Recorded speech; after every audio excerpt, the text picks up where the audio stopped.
Cette maison n'est plus la tienne, Alex. Tu as 2 heures pour faire tes valises et partir.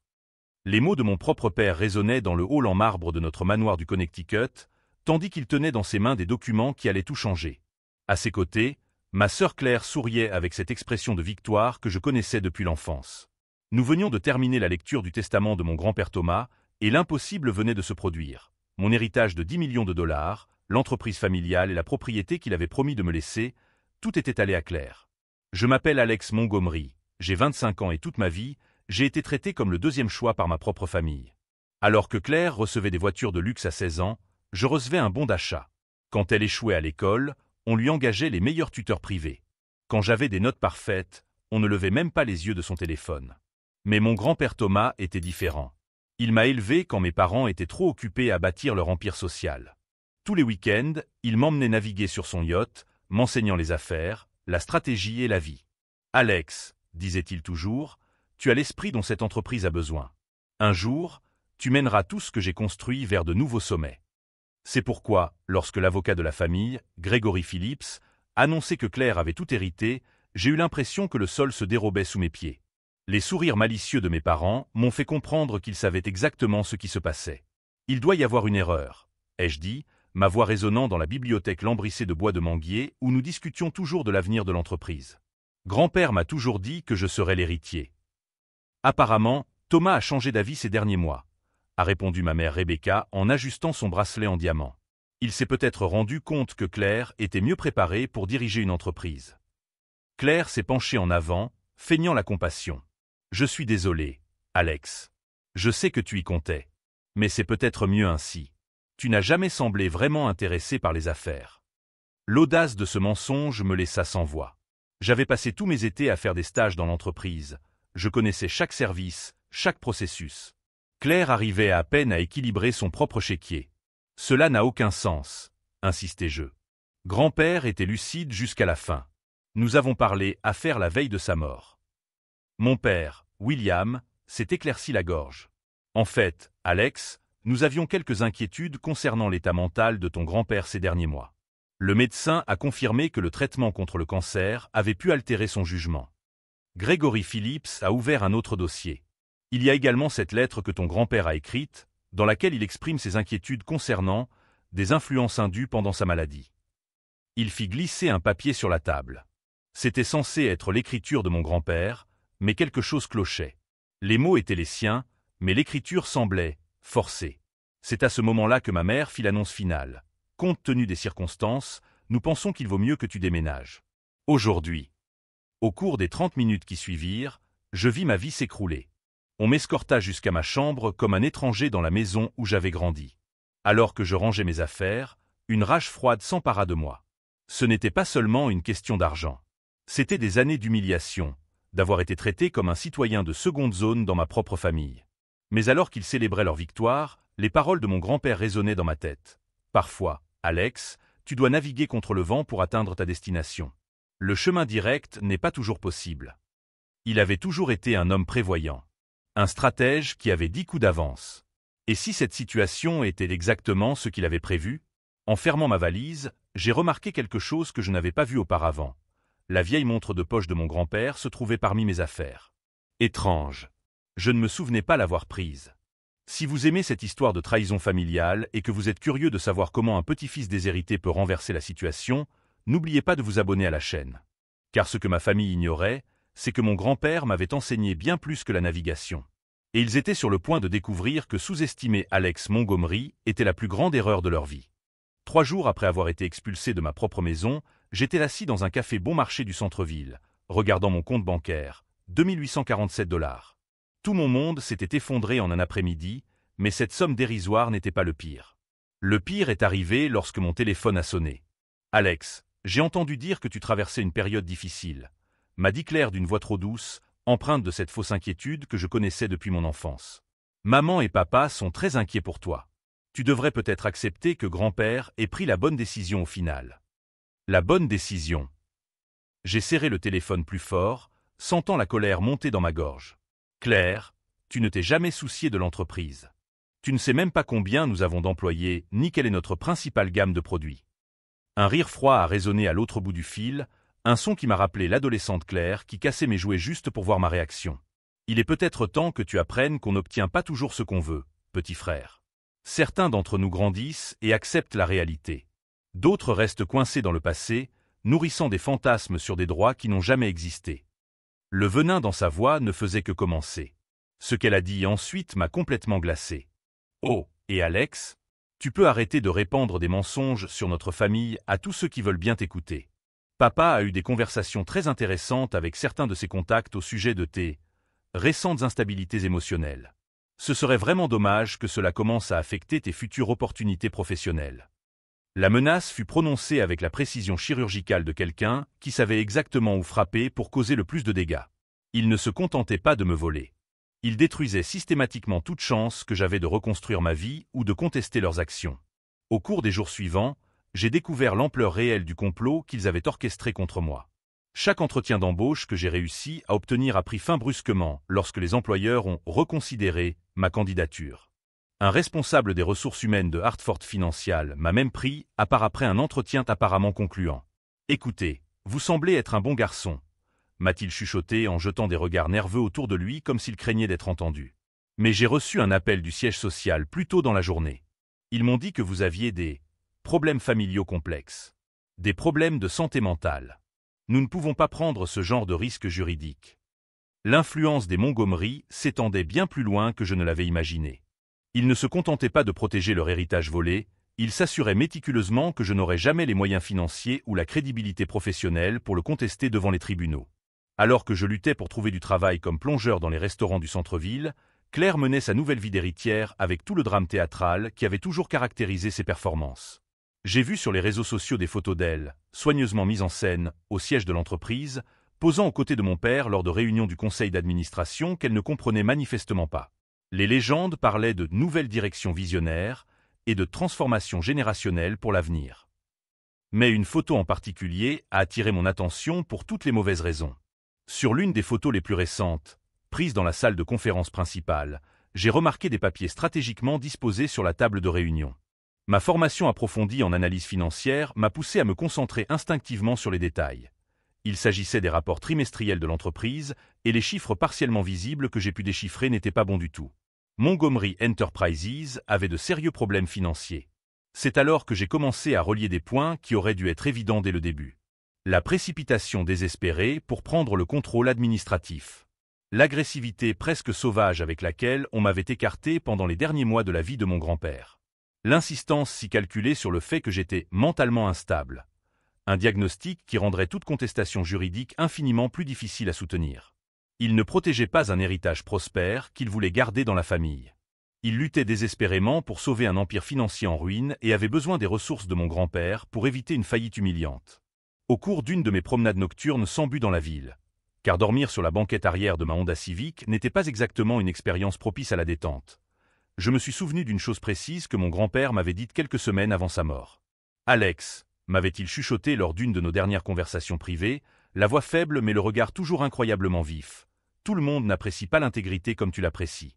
Tout le monde ne voit pas la vraie valeur des choses importantes. C'est pourquoi j'ai pris quelques dispositions spéciales pour m'assurer que tu seras complètement protégé après mon départ. » À l'époque, plongé dans la douleur de savoir que je perdais le seul membre de ma famille qui m'aimait vraiment, je pensais qu'il parlait simplement de son testament et des dispositions légales évidentes. Maintenant, assis seul dans un parking vide à 2 heures du matin, je me demandais s'il y avait quelque chose de beaucoup plus élaboré en jeu. C'est cette nuit-là, seul dans ma voiture, avec pour seule compagnie la faible lumière d'un lampadaire, que j'ai enfin examiné attentivement la vieille montre de poche de mon grand-père qui était mystérieusement apparue parmi mes affaires lors de mon expulsion forcée.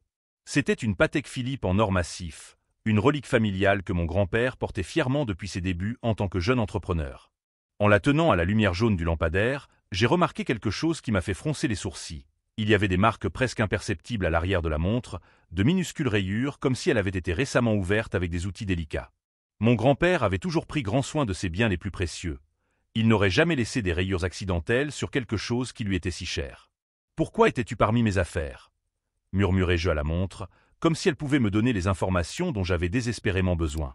C'est à ce moment précis que mon téléphone a sonné, rompant le silence de la nuit avec un numéro que je ne reconnaissais pas. « Allô, Monsieur Montgomery, ici David Chen, du cabinet d'avocats Chen et Associates. Je dois vous parler de toute urgence au sujet de certains documents importants qui ont été découverts lors d'un examen indépendant de la succession de votre grand-père. Mon cœur s'est mis à battre à tout rompre, comme si j'avais été frappé par la foudre. De quel type de documents s'agit-il exactement? Je préfère ne pas discuter de détails sensibles au téléphone. Monsieur Montgomery, pouvons-nous nous rencontrer en personne demain? Il s'agit d'une question extrêmement délicate. Alors que nous fixions le rendez-vous pour le lendemain, un sentiment étrange et inattendu m'envahit. David Chen ne travaillait clairement pas avec Gregory Phillips. Il appartenait à un cabinet complètement différent, indépendant. Et il y avait quelque chose dans sa voix, une urgence prudente mêlée à quelque chose qui pouvait être de l'espoir, qui suggérait fortement qu'il savait quelque chose de crucial que les autres ignoraient. Ce soir-là, alors que je regardais la montre de mon grand-père briller mystérieusement sous la pâle lumière de la lune, une phrase spécifique résonnait sans cesse dans mon esprit. J'ai pris des dispositions spéciales pour m'assurer que vous soyez complètement protégés. Ce que ma famille ignorait, dans son arrogance aveugle et son avidité désespérée, c'était que mon grand-père Thomas Montgomery avait toujours été un homme prévoyant. Un brillant stratège qui réfléchissait systématiquement 10 coups à l'avance dans n'importe quelle situation. Et si cette situation dévastatrice était exactement le scénario qu'il avait prévu et préparé méticuleusement? Je serrai la montre plus fort et souris pour la première fois depuis des jours. Demain, je saurai enfin si mes soupçons grandissants étaient fondés. Et s'ils l'étaient, ma chère famille avait gravement sous-estimé à la fois moi-même et l'homme qui m'avait élevé avec tant de soin. Car Thomas Montgomery ne faisait jamais, au grand jamais, quoi que ce soit d'important sans un plan d'urgence d'une efficacité redoutable. Le lendemain, David Chen me retrouva dans un café discret de banlieue, loin des regards indiscrets de l'élite du Connecticut. C'était un homme d'âge moyen, d'origine asiatique, portant des lunettes et affichant une nervosité qui contrastait avec l'assurance qu'il dégageait au téléphone. « Monsieur Montgomery, ce que je vais vous montrer pourrait tout changer », m'a-t-il dit en faisant glisser un dossier brun sur la table. « Mais d'abord, vous devez comprendre, je risque ma carrière en faisant cela. » J'ai ouvert le dossier et j'ai senti mon monde basculer à nouveau. Il contenait des copies de documents que Gregory Phillips avait cachés, des évaluations médicales détaillées de mon grand-père, confirmant toute sa parfaite lucidité mentale jusqu'à ses derniers jours. Plus choquantes encore étaient les transcriptions d'enregistrements de conversations entre mes parents et Phillips, planifiant de contester le testament quelques semaines avant la mort de mon grand-père. « Il savait que vous étiez l'héritier légitime depuis le premier jour », révéla David. Toute cette histoire d'incapacité mentale a été inventée de toutes pièces. Ma colère fit place à quelque chose de plus froid, une détermination pure. « Pourquoi me montrez-vous cela ?» demandai-je.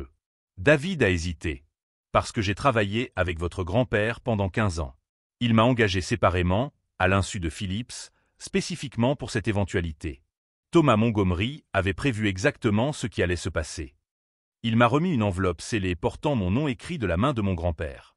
Il m'a demandé de vous le donner uniquement si vous étiez expulsé de la propriété par la force. Et seulement si vous veniez me chercher de votre propre chef. » Les mains tremblantes, j'ouvris l'enveloppe. La lettre était courte mais dévastatrice. « Mon cher Alex, si tu lis ceci, c'est que Rebecca et William ont confirmé mes pires soupçons. Ils n'ont jamais aimé notre famille, seulement notre patrimoine. Ne désespère pas. J'ai un dernier cadeau pour toi, la vérité sur qui ils sont vraiment. » La lettre contenait des instructions pour accéder à un coffre-fort bancaire dont même mes parents ignoraient l'existence. À l'intérieur, je trouverais des preuves qui non seulement me rendraient mon héritage, mais détruiraient complètement la façade respectable de ma famille. Mais d'abord, j'avais besoin d'un objet qui se trouvait à la maison, la montre de poche de mon grand-père. Cette nuit-là, j'ai utilisé ma connaissance des habitudes de la famille pour m'introduire dans la propriété. Les gardes me reconnaissaient encore, ce qui m'a facilité l'accès par l'arrière.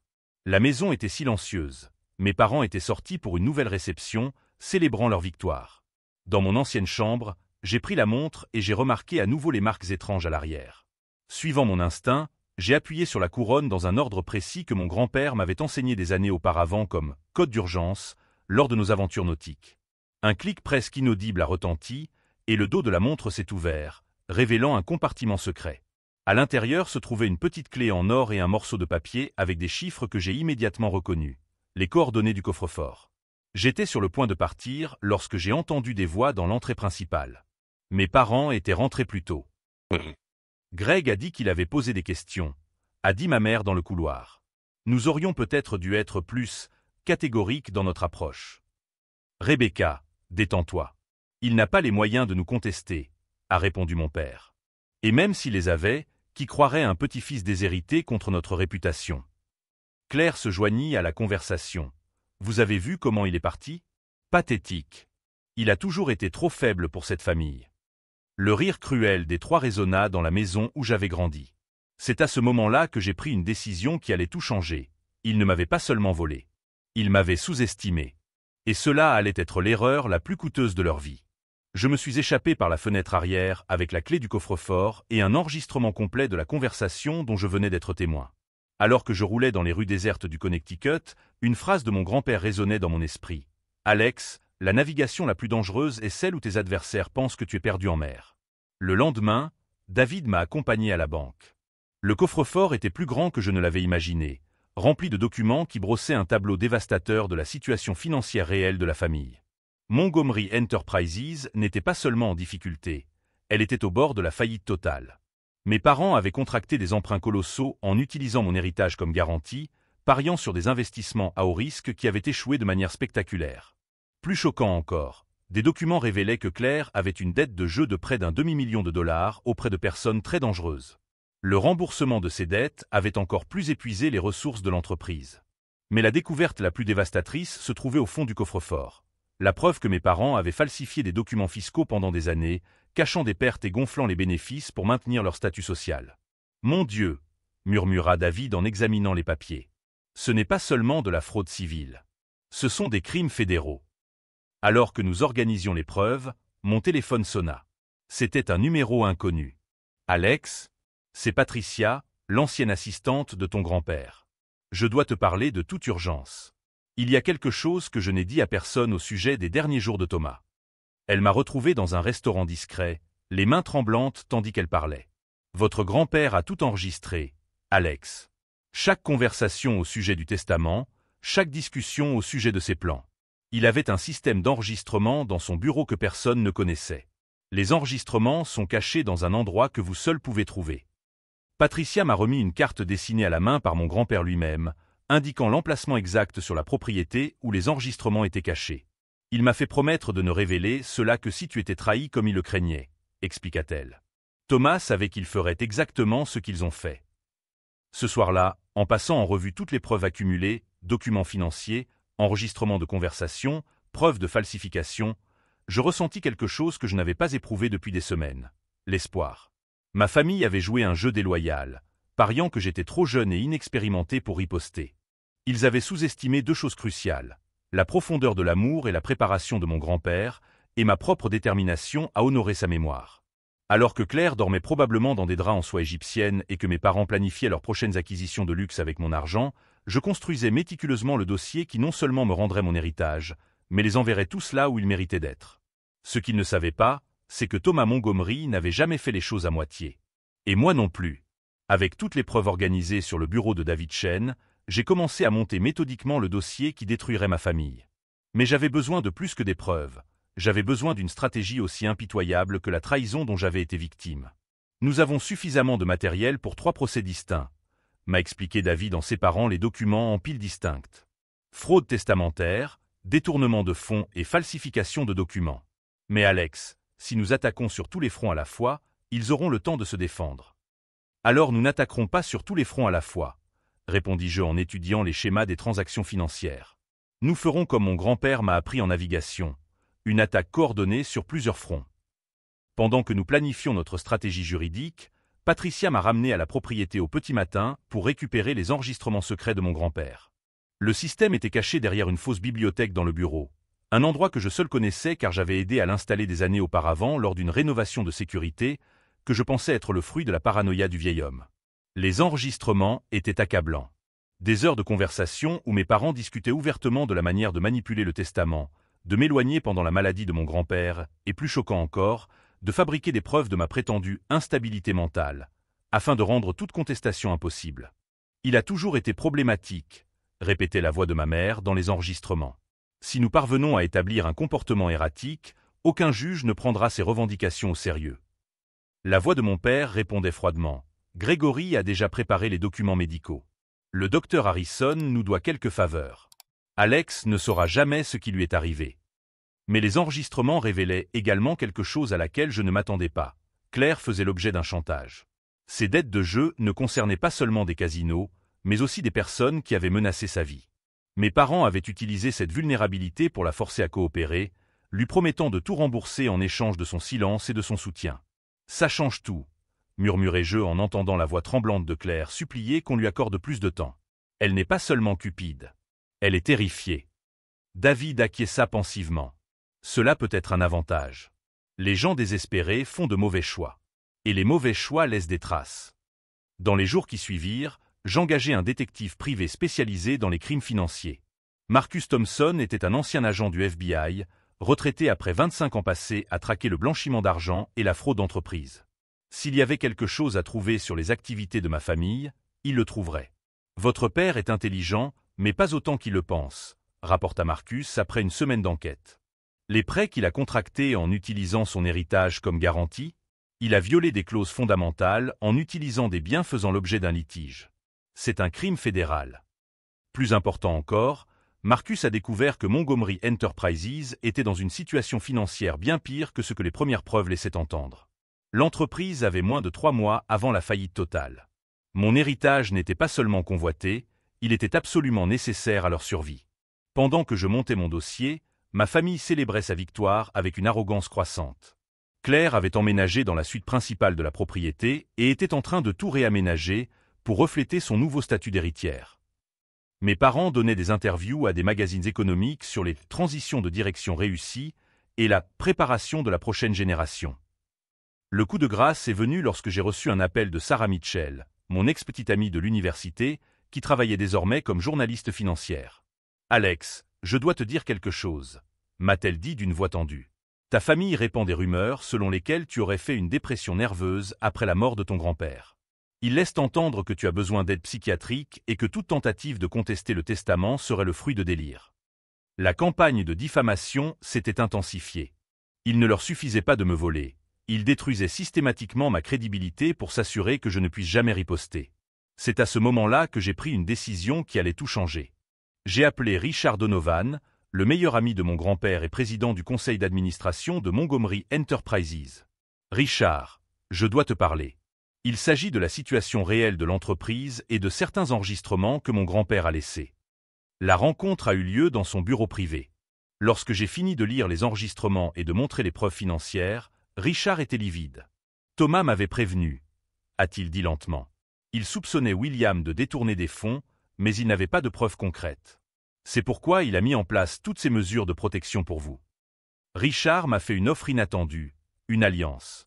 En tant que président du conseil d'administration, il pouvait demander un audit d'urgence de l'entreprise, exposant ainsi publiquement l'incompétence financière de mes parents.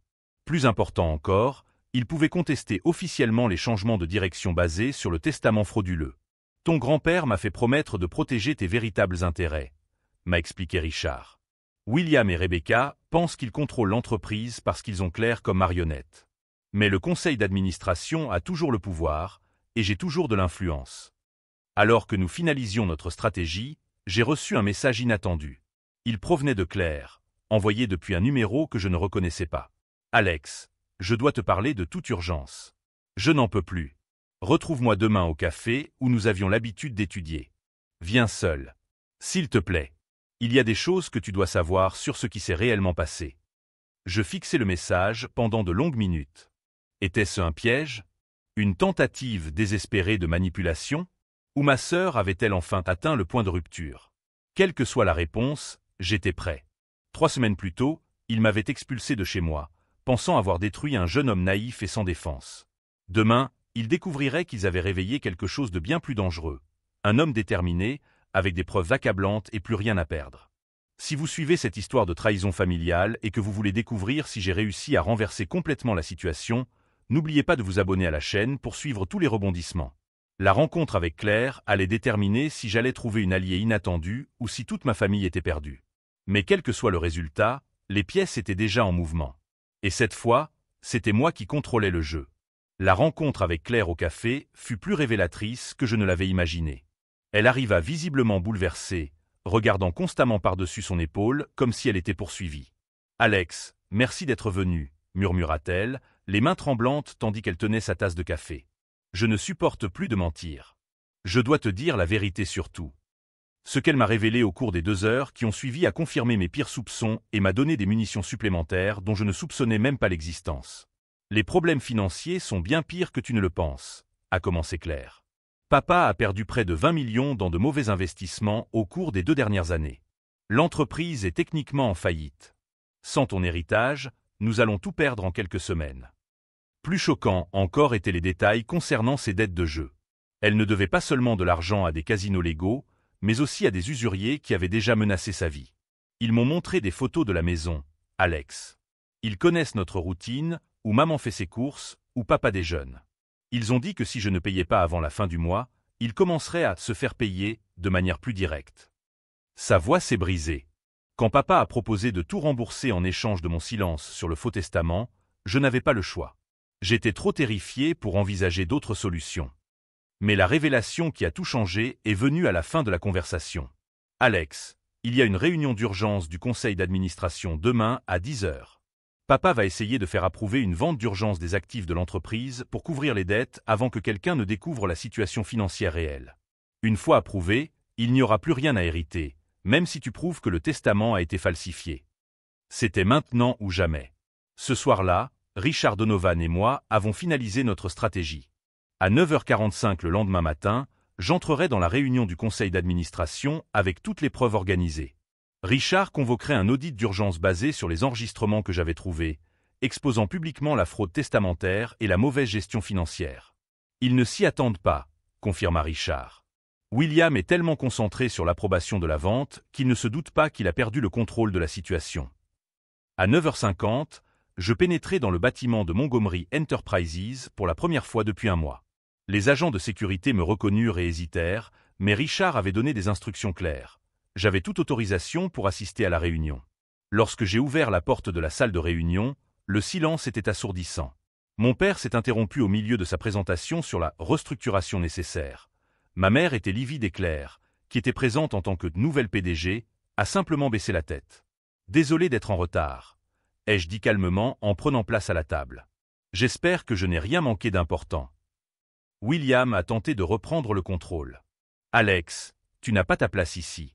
Il s'agit d'une réunion du conseil d'administration. En fait, il a tout à fait le droit d'être ici, a intervenu Richard. Surtout compte tenu des informations qu'il a apportées concernant des irrégularités dans la procédure testamentaire. C'est alors que j'ai posé les dossiers sur la table. Le bruit sec du papier contre le bois de mahogany a résonné dans la pièce silencieuse. Messieurs, avant de voter sur la vente d'actifs, je pense que vous devriez écouter ceci. J'ai appuyé sur « Play » sur le magnétophone. La voix de mon grand-père a rempli la pièce. Moi, Thomas Montgomery, en pleine possession de mes facultés mentales, confirme ma décision de laisser le contrôle de Montgomery Enterprises à mon petit-fils Alex. Le visage de mon père est passé du rouge au gris tandis que l'enregistrement continuait, expliquant en détail pourquoi il avait choisi de me laisser l'entreprise plutôt que de la confier à William et Rebecca. Mais le moment décisif est venu lorsque j'ai reproduit les enregistrements secrets du bureau. Les voix de mes propres parents ont résonné dans la pièce, discutant ouvertement de la façon de falsifier des documents médicaux et de fabriquer des preuves de mon instabilité mentale. Gregory a déjà préparé les documents médicaux. Le docteur Harrison nous doit quelques faveurs. Alex ne saura jamais ce qui lui est arrivé. L'un des directeurs s'est levé brusquement. William, qu'est-ce que cela signifie? Mon père a tenté un dernier coup désespéré. Ces enregistrements ont pu être modifiés, manipulés. Alex était clairement bouleversé par la mort de son grand-père. C'est alors que j'ai ouvert le deuxième dossier. Alors peut-être préférez-vous voir les véritables documents financiers de l'entreprise, ou les transactions non autorisées qui ont transféré des fonds de l'entreprise pour rembourser des dettes de jeu personnelles. Chaque document que je posais sur la table était un clou de plus dans leur cercueil. Des prêts frauduleux utilisant mon héritage comme garantie. La falsification de rapports financiers pour dissimuler des pertes. Le détournement de fonds de pension des employés. Claire a finalement pris la parole, d'une voix presque inaudible. « Alex, je suis désolé. Ils m'ont dit que tu ne le découvriras jamais. Que ce serait mieux pour tout le monde. Mieux pour tout le monde. » Ma voix a résonné dans la pièce. Vous m'avez chassé de chez moi, détruit ma réputation et presque réduit à la misère. Tout cela pour couvrir des années d'incompétence et de cupidité. Je regardais mon père droit dans les yeux. Au fait, les agents du FBI sont déjà en route. La fraude testamentaire est un crime fédéral. tout comme le détournement de fonds de l'entreprise. C'est à ce moment-là que William Montgomery, l'homme qui m'avait humilié et agressé physiquement, comprit enfin qu'il avait complètement perdu. Ses mains tremblaient tandis qu'il regardait les documents éparpillés sur la table, preuve irréfutable d'années de crimes qu'il pensait avoir parfaitement dissimulés. « Comment » fut tout ce qu'il parvint à murmurer. Je souris pour la première fois depuis des semaines. Parce que mon grand-père m'a appris que le meilleur navigateur a toujours un plan de secours. Et vous l'avez sous-estimé, lui et moi. La réunion s'est terminée par un vote unanime en faveur de ma réintégration en tant qu'héritier légitime et PDG par intérim, en attendant les résultats de l'enquête criminelle. En quittant le bâtiment, j'ai vu mes parents escortés par des agents fédéraux.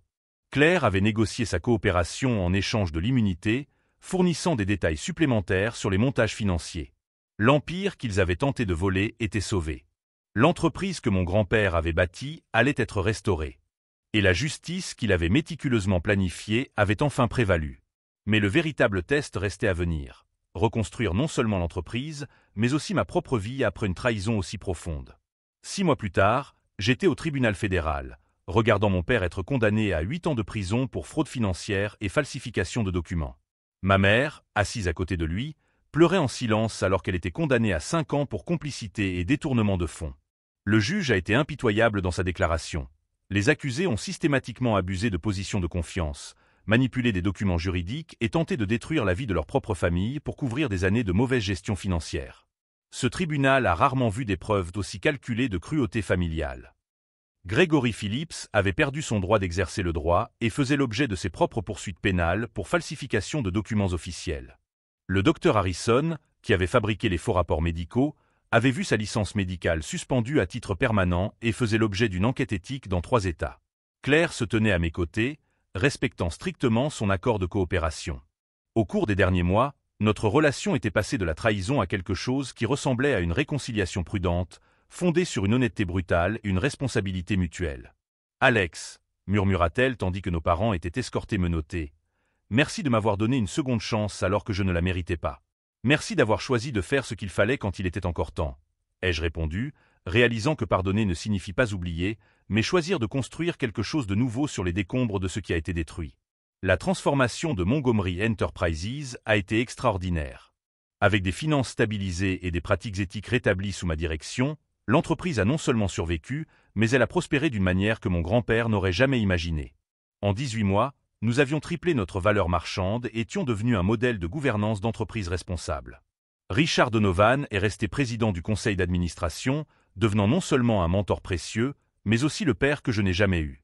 Thomas serait fier, m'a-t-il dit lors de notre réunion mensuelle dans le bureau qui était désormais le mien.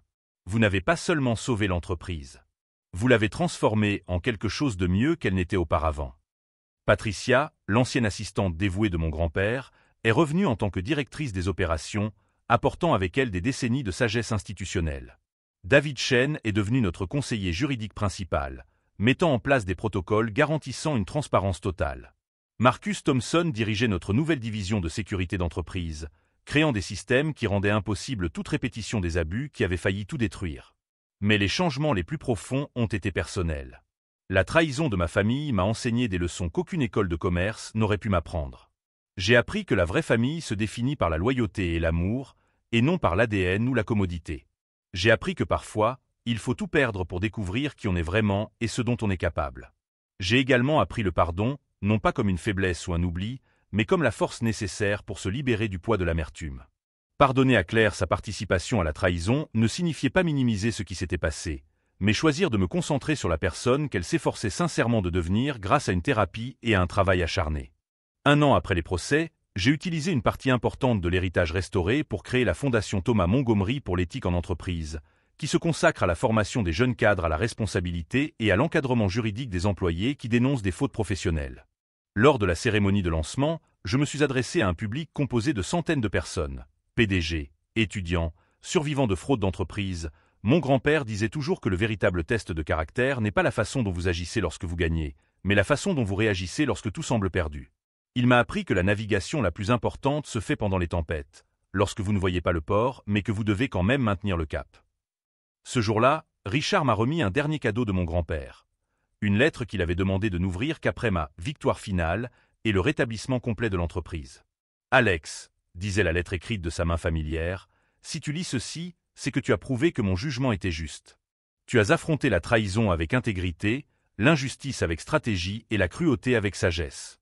Plus important encore, tu as compris que la véritable victoire ne consiste pas à détruire ses ennemis, mais à construire quelque chose de mieux à partir des cendres de leurs attaques. La lettre continuait. Ta force a toujours été ta capacité à voir le potentiel là où les autres ne voient que des problèmes. Tu as maintenant l'occasion de créer le type d'entreprise et de famille dont j'ai toujours rêvé. Utilise cette expérience non pas comme une cicatrice, mais comme le fondement de quelque chose d'extraordinaire. 3 ans plus tard, Claire était devenue coordinatrice de la fondation, démontrant par des actions cohérentes que les gens peuvent véritablement changer lorsqu'ils font face aux conséquences de leurs choix et font le travail nécessaire pour grandir. Elle a remboursé toutes ses dettes de jeu en travaillant à 2 emplois et n'a plus jamais touché à une carte ou à un dé. Quant à mes parents, ils ont été libérés après avoir purgé leur peine réduite pour bonne conduite, mais ils n'ont jamais tenté de me contacter directement. Par l'intermédiaire d'amis communs, j'ai appris qu'ils avaient déménagé dans un état rural éloigné, où ils menaient une vie simple, loin des projecteurs qui définissaient autrefois leur existence. Certains m'ont rapporté que mon père avait trouvé un emploi de comptable dans une entreprise familiale, repartant de 0 à 65 ans. La propriété familiale a été vendue, et les fonds ont été répartis entre la fondation et un fonds de compensation globale pour les 200 employés qui avaient été lésés par les manœuvres financières de mes parents. Beaucoup ont récupéré leurs économies pour la retraite qui leur avaient été détournées. J'ai acheté une maison modeste mais élégante près de l'océan à Cap Cod, où je passe mes week-ends à naviguer sur le yacht Eleanor, le même bateau sur lequel mon grand-père m'a appris que, parfois, il faut naviguer contre le vent pour atteindre sa destination, mais le vent ne souffle jamais contre vous éternellement. J'ai trouvé le véritable amour auprès de Sarah, une professeure de droit des affaires que j'ai rencontrée lors d'une conférence organisée par la Fondation. Elle m'a appris que les relations saines reposent sur le respect mutuel et une communication honnête, des concepts que je n'avais jamais connus dans ma famille d'origine. Si vous êtes arrivé jusqu'ici dans ce récit de trahison familiale, de manipulation financière et de justice enfin rendue, j'espère que vous serez inspiré à ne jamais abandonner lorsque vous serez confronté à vos propres défis impossibles. Si cette histoire de dépassement de soi vous a profondément touché, abonnez-vous à la chaîne dès maintenant pour découvrir d'autres récits de personnes qui ont transformé leur plus grande trahison en leur plus grande victoire. La dernière fois que j'ai navigué seul sur l'Eleanor, j'ai trouvé un dernier message que mon grand-père avait caché dans le compartiment secret du gouvernail. Alex, souviens-toi toujours. Les tempêtes ne durent pas éternellement, mais les navigateurs habiles qui apprennent d'elles deviennent capables de guider les autres à travers leurs propres eaux tumultueuses. Il avait raison. Les tempêtes passent. Mais les leçons que nous apprenons en les traversant nous permettent non seulement de survivre, mais aussi de prospérer et d'aider les autres à trouver leur chemin vers des eaux plus calmes. Aujourd'hui, lorsque de jeunes entrepreneurs viennent me voir pour faire face à des trahisons ou à des défis familiaux, je leur transmets non seulement des stratégies commerciales, mais aussi la compréhension que notre plus grande force émerge souvent de nos moments de plus grande vulnérabilité. Et c'est finalement l'héritage le plus précieux que l'on puisse laisser au recevoir. La sagesse de savoir que nous pouvons choisir notre réponse à n'importe quelle circonstance, aussi dévastatrice soit-elle au premier abord. Le garçon qui a été traîné dans les escaliers et jeté dans la rue est devenu l'homme qui a transformé cette humiliation en force nécessaire pour construire quelque chose qui honore non seulement la mémoire de ceux qui l'ont aimé, mais aussi le potentiel de tous ceux qui viendront après lui.